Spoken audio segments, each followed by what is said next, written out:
Ahora la palabra en representación del Grupo Mixto, el señor Matute.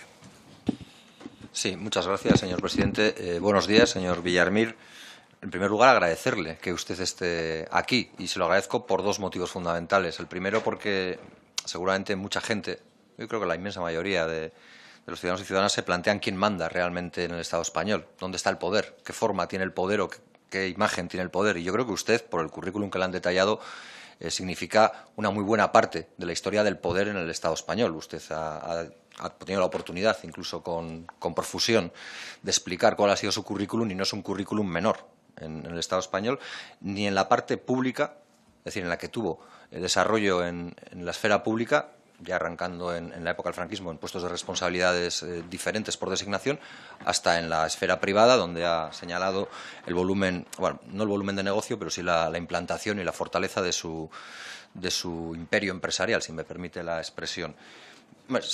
Y decía que ese es uno de los motivos por los que le agradezco que esté aquí, porque eso es una oportunidad importante. El otro motivo es porque yo no tenía todas conmigo de que usted compareciera. Como el 8 de enero parece, según un informe que se ha añadido al sumario por la Guardia Civil, usted dio órdenes a su galeno, a su médico, para decirle que tenía una gripe y que le hiciera un justificante como en el cole, pues pensaba que, lo mismo nos aparece un justificante médico aquí con grabaciones, por cierto, le ha hecho gracia, pero es que las grabaciones de la Guardia Civil que le hicieron a su teléfono señalan el diálogo que usted mantiene con el médico y cómo le dice qué tipo de baja por prescripción, en este caso con una gripe, le tiene que realizar. Y yo con eso pues tenía un cierto temor a que nos encontráramos con una cosa de este tipo. Pero le voy a hacer preguntas muy concretas porque veo que si no me va a dar tiempo a hacer una o dos preguntas, a ver si consigo que sean alguna más. La primera, en todo ese excelso currículum que usted tiene, la verdad es que me ha sorprendido que las anteriores personas no le hayan preguntado, no le hayan hablado de los reconocimientos que tiene. Usted tiene la Gran Cruz del Orden del Mérito Civil, la Gran Cruz de la Orden del Mérito Militar, la Gran Cruz de la Real y muy distinguida Orden de Carlos III, la Gran Cruz de la Orden del 2 de Mayo y la Gran Cruz de la Orden de Isabel la Católica, todas obtenidas entre 1966 y 2011. ¿No le parece que la cruz más grande que tiene ahora es ver su nombre salpicado en escándalos como el de la Lezo o el de la Púnica? Perdón. Sí, quiero decir que esas cruces, esas grandes cruces de España, que serán importantes, probablemente queden pequeñas al lado de la gran cruz, o losa, que dirían otros, que tiene que soportar ahora por ver asociado su nombre a escándalos de corrupción conocidos a lo largo y ancho de la geografía de la península ibérica, como el de la Lezo o el de la Púnica.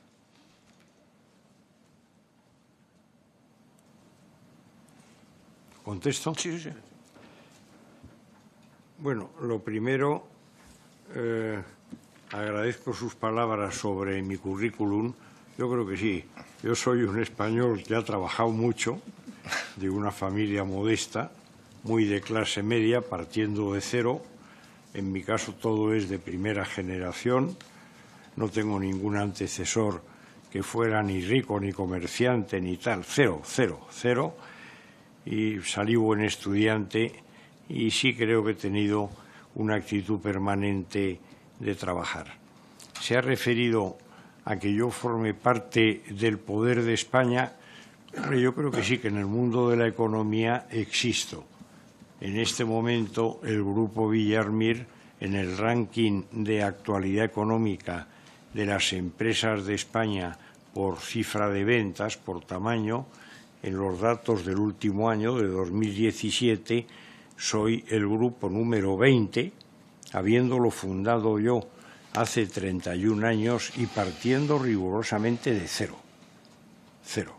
Pero estoy contento y soy el 20 y OHL es el 30 en España, contando entre los 20, los 19 que están delante, todos los extranjeros, Ford, IBM, tal, todos delante, extranjeros y españoles.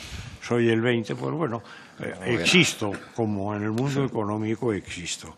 En el político no, y no existo porque no he querido, porque he sido tentado muchas veces, y en particular al terminar nuestro primer gobierno de la transición, yo recibí propuestas de liderar un partido de centro-derecha y no quise hacerlo, porque prefería el mundo privado, y he estado toda mi vida en el mundo privado, y por la excepción esa de una contribución de la que estoy orgulloso al comenzar la difícil transición española.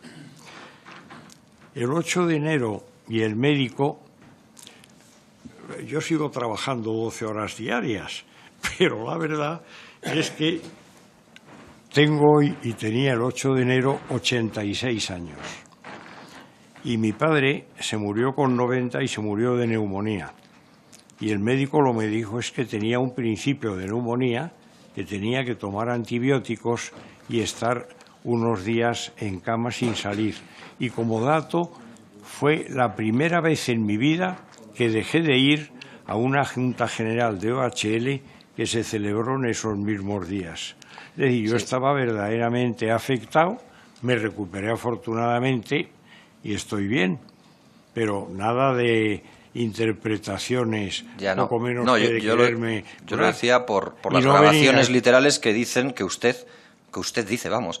Le he preguntado al abogado qué cosa conviene decir y él me dice que cree bueno una cosa muy sencilla. Tiene que decir que padezco un fuerte ataque gripal o la expresión médica que tú creas oportuna y que estoy sujeto... Es que como me habían citado, me dijo el abogado que tenía que mandar un certificado médico. Que pusiera no es la muy verdad. relevante, creo, para la comisión. Digo, por aterrizarlo un poco más. Hubo 2 médicos que me vieron aquellos días. Sí. Igual hay 2 certificados ahí. No, hay grabaciones de la Guardia Civil con lo que usted le dice al médico que tiene que decir. Pero bueno, y que tiene que poner el informe. Pero señor Villarmir, eso no es lo relevante. Yo creo que los 86 años, hombre, existe también. No, y los lleva muy bien. Pero que seguramente por lo que usted pueda aportar, a la sociedad es mucho más que esto. Yo le voy a hacer preguntas muy concretas, le pido que sea muy breve también en las respuestas. Ha dicho en 2 ocasiones al señor Tardá que usted no ha trabajado, por expreso deseo, es decir, de motu propio, en aquellas comunidades que aplican un porcentaje, es decir, aquellas comunidades que de alguna manera funcionan de una forma no legal. Vamos a dejarlo ahí. Y ha señalado a Baleares. Señale las otras comunidades autónomas en las que usted no ha trabajado porque aplican porcentaje. Prefiero no citarlas. ¿Por qué? Me excuso, pero prefiero no meterme en una guerra con otras comunidades. Que con Baleares ya es bastante, ¿no? Claro, ya lo está. Ya. Claro.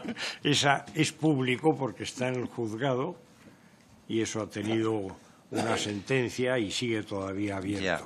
No, que yo le pregunto... Las demás prefiero no. Claro, es que cuando hablaba del porcentaje... Mire, y de las grandes cruces, pues yo estoy contento de tener nada menos que 6 grandes cruces y además me gusta también que de esas grandes cruces, por ejemplo, la última que me fue concedida, la de Isabel la Católica, me fue concedida por un gobierno del Partido Socialista, a consecuencia de que yo era probablemente, esa es de hace 4 o 5 años, o 6, una cosa así, probablemente el empresario que antes de que se pusiera de moda hablar de la marca España, era el más internacional de España. Bien.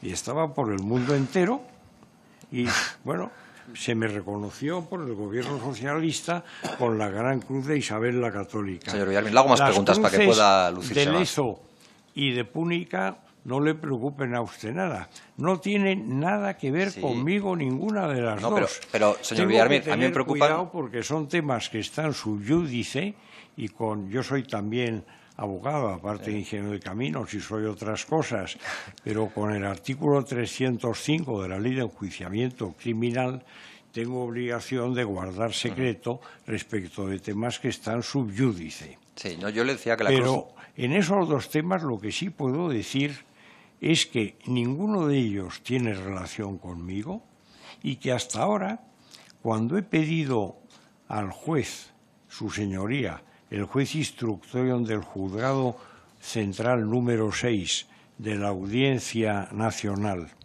que me indicara por qué he sido citado como investigado, no me han dado ninguna razón específica, no sé hoy todavía por qué estoy siendo investigado ni en Lezo ni en Púnica, y lo que sí me ha dicho el magistrado muy atentamente, y lo ha hecho constar por escrito, es que me ha incluido en el grupo de los investigados para salvaguardar cualquier oportunidad mía de defensa si yo quería tener un abogado conmigo, porque si me hubieran citado como testigo no podía tener abogado. Ya.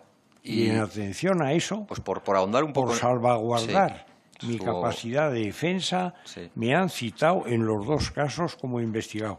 Mi letrado, mi abogado, está pidiendo ya la declaración en los dos casos Bien, del pues sobreseimiento. Yo le aclaro, bueno, le aclaro, decirle... No me preocupa. Nada, no. Yo le ayudo un poco más.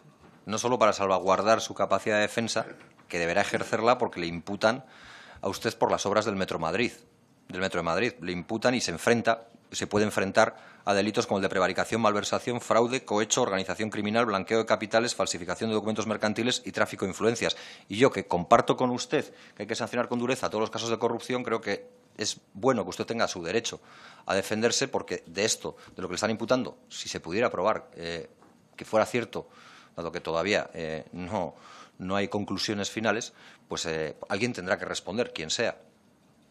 Pero yo insisto, si me lo permite su señoría, que en todas las actuaciones y en todos los autos no hay una acción, una omisión, un acto cualquiera que se refiera a mí y que pueda tener ningún carácter de tipo delictivo. Sí, ninguno. Sí, pero entonces los datos son contradictorios, porque le he hablado de Púnica, ahora le voy a hablar de Lezo. Y al revés, estoy haciendo el máximo por colaborar con la justicia para que cuanto antes se aclare la verdad. ¿Es falso que en relación con el caso Lezo, con una de las piezas del caso Lezo, le hayan tomado las huellas dactilares para cotejarlas con un documento que pudiera certificar el pago de 1,4 millones de euros por una comisión ilegal que presuntamente pudo ir a manos del señor Ignacio González a través de un banco que opera en Suiza, Anglo Iris Bank? Es cierto que me han tomado las huellas dactilares y es cierto que resulta que mis huellas dactilares que han tomado y las han contrastado con todo el expediente no aparecen en ningún sitio del expediente.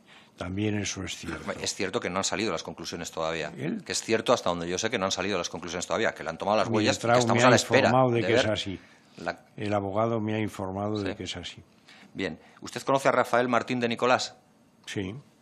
¿Y conoce grabaciones intervenidas al señor Rafael Martín de Nicolás en las que muestra un alto nivel de preocupación? Le puedo leer la expresión literal que utiliza cuando tiene constancia o teme que pueda haber sido intervenido el teléfono de su secretaria y también sus correos electrónicos y, por tanto, dar lugar a un conocimiento mayor de qué ha pasado con ese 1,4 millones de euros de mordida que ha podido ir a manos privadas?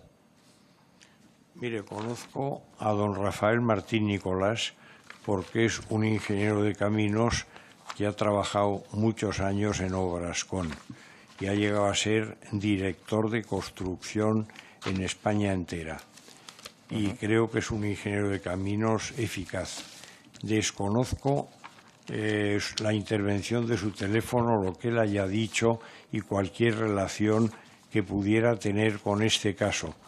Y lo que sí he oído y he leído de este caso es que la impresión es que, a pesar de que efectivamente hubo alguna transferencia de dinero a México no habitual, que la realidad es que en ningún caso da sensación de que haya habido pago de comisión ninguna. Ese tema está todavía en estudio. Yo tengo mucho interés en que se aclare para saber qué es lo que ha pasado de verdad con esa historia. Y yo creo que todo el mundo, porque usted ha dicho una cosa que era altamente interesante, aunque luego no ha querido desarrollarla, pese a que parece que lanzaba el anzuelo para que alguien lo cogiera con las comunidades autónomas que aplican porcentaje, y resulta que quizás es casualidad, pero que en esta comisión las casualidades afloran como champiñones, que el 1,4 millones resulta ser el 3% del valor de la obra que le adjudicaron a OHL. Y que eso es lo que le tiene a usted en calidad de investigador. No, ese argumento es aritméticamente equivocado. ¿Ah, sí? La obra Móstoles Navalcarnero, que es a la que se refiere toda esta historia y todos los autos que se están realizando, era una concesión, no era una contratación de una obra, de un monto de costo del orden de 300 millones de euros. Y el 3% de 300 millones son 9. no 1,4. Pero va fraccionado, como usted sabe. 9. No, pero va fraccionado los nada 300 millones. El número no tiene nada que ver. No vamos a hacer trampas aritméticas, no vamos a sumar cuando conviene para que el porcentaje se eleve y fraccionarlo para que la cosa sea menor cuando no conviene. Pero no, yo le hablaba del señor Martín de Nicolás, para que usted tenga constancia. El señor Martín de Nicolás, por esas grabaciones, decía: pues esperemos que no tenga nada, porque si es así, tener la certeza que no queda nada por ahí, porque es que podemos montar, vamos, la de Dios. Si no hay nada que temer, en un directivo de OHL, ¿por qué alguien dice esto? Ignoro eso y no debo opinar de ello. Ya. Bien, pues vamos a volver, si no le importa, a la púnica, porque ¿usted conoce a David Marjaliza? ¿Perdón? ¿Conoce a David Marjaliza? No. ¿No le conoce? No lo he visto nunca en mi vida. Ya, y no ha realizado nunca negocios con él. Ni he hablado con él nunca en mi vida. Y OHL no ha realizado negocios con él. No sé si ha hecho algo muy menor, tendría que ser en OHL, pero insisto, personalmente no sé quién es, no lo he visto nunca, no he hablado con él nunca en mi vida. No sé quién es. O sea, ¿no sabe usted que le vendió Gravitum al señor Marjaliza, que era una empresa que era suya, de carácter unipersonal y al 100% de propiedad de OHL y del Grupo Villarmir, y que se la vendió al señor Marjaliza pocos meses después, que fue una de las grandes beneficiarias del paso de Granados por el Gobierno de la Comunidad de Madrid? ¿No lo conoce? No lo conocía, y le cuento. En OHL yo hice en el año 98 y en el año 99 la adquisición de dos empresas que en aquel momento estaban en gravísimas dificultades financieras. Guarte, en suspensión de pagos, y Lain, en dificultades financieras. Con eso, a partir del año 99, claro, el tamaño de Obrascón se había multiplicado por más de 3 veces y en la organización había 3 presidentes, 3 consejeros delegados, 3 de todo, y tuvimos necesidad de hacer una política de adelgazamiento. Sí, pero yo le estoy hablando de ahora. Y entonces, en una de las empresas del grupo que también había incorporado en dificultades, llamada Elsan, en Elsan parece que estuvimos en trances para vender alguna parte de Elsan, y he conocido ahora, cuando he leído las actuaciones que se están haciendo, que una parte de esa Elsan, con una empresa pequeña, no recuerdo el nombre que tenía. Paxa.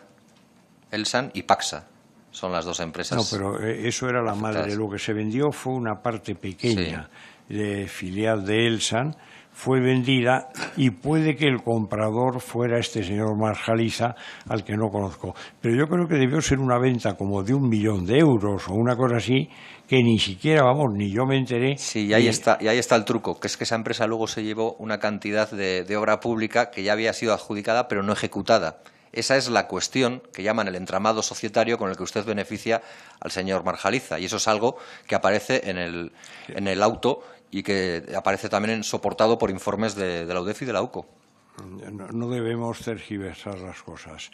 OHL puso en venta algunas empresas muy menores que le sobraban, y puede que alguna de ellas muy menor, que quizá valdría del tipo de 1 millón de euros, lo comprara Marjaliza y que Marjaliza consiguiera adjudicaciones de obras. No lo sé. Sería después.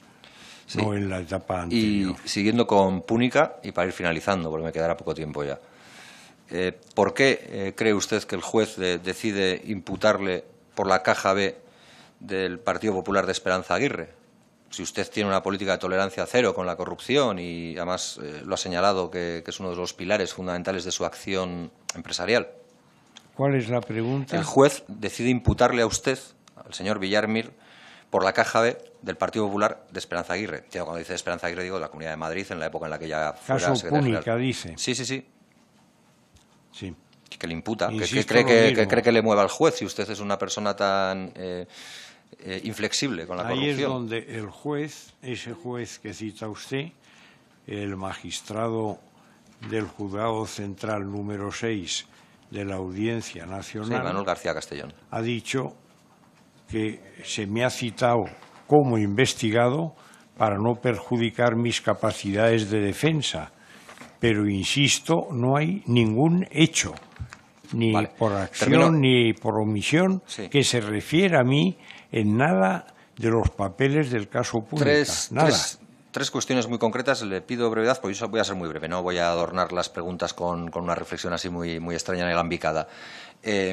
¿Cuánto cree usted? Es decir, ¿usted valoraría como importante, como significativo, casi como fundamental, el peso de la obra pública en el conjunto del volumen de su negocio dentro del grupo OHL Villarmir? ¿Le parece? O sea, podría decir sí. La obra pública es fundamental en el volumen de negocio de mi empresa. ¿Qué quiere decir volumen de negocio? ¿A qué se refiere por poder contestar? ¿Cuánto pesa la obra pública dentro de todo el volumen de negocio que usted desarrolla con sus empresas? Digo, no, como le he pedido brevedad, simplemente que me diga si es relevante o es una parte pequeña para todo lo que realiza. La obra pública en una gran constructora depende de los años y depende de la coyuntura económica, pero en condiciones medias suele representar del 60 al 70% de la obra total de una empresa constructora. O sea que es muy importante. Para OHL, y lo mismo en general para otras grandes constructoras españolas, hoy hacia el 90% de eso está fuera de España. Vale. Es decir, en España llevamos bastantes años en que casi no hay obra pública, desgraciadamente. Sí, es cierto, termino ya. ¿Es cierto que multiplicó por 4 su fortuna durante la crisis? Yo lo he leído por ahí, pues lo pregunto si es cierto. No es cierto. Vale, y la última cuestión. Al contrario, sufrimos la crisis mucho. Y si quiere le explico que es que en la crisis es que no nos queda tiempo. Lo primero que se para es la construcción, porque la construcción son las inversiones. Vale, y la última, señor Villarmir, la última cuestión es breve. Usted ha señalado que generaba su grupo empresarial, por llamarlo de alguna manera, que generaba alrededor de, o más, creo que ha dicho, literalmente creo que ha dicho más de 30.000 empleos. Sí. Es cierto. Y es que es un poco otra vez las casualidades, ¿no?, que acompañan esta comisión, porque en un programa de televisión cierto periodista radiofónico, en este caso célebre por su faceta como director deportivo de un programa radiofónico, decía que un día a un empresario importantísimo, Cazado Infragante, le digo: tú que has tenido cargos políticos importantísimos en este país, fíjese, en esto coincide con usted, ¿por qué estás comprando a políticos?, relató García. A lo que el empresario, según la versión de García, contestó: yo tengo una empresa que tiene más de 30.000 obreros. Vaya, otra casualidad. Si yo no hago obra pública, yo no puedo sobrevivir. Vaya, más del 60% del volumen de negocio. Y para hacer un metro de obra pública tengo que pasar por caja de porcentaje. De verdad, y sé que el señor García luego dijo que no se refería a usted, pero no se siente interpelado. Eso, pero quien dijo eso, en ese momento era un completo mentiroso, que inventa y que cuenta lo que quiere en ese momento. Y dice falsedades, desgraciadamente. Muchas gracias, señor Matute. Bien, tiene ahora... Presidente, ¿puedo salir un segundo? Sí, hombre, claro. Sí.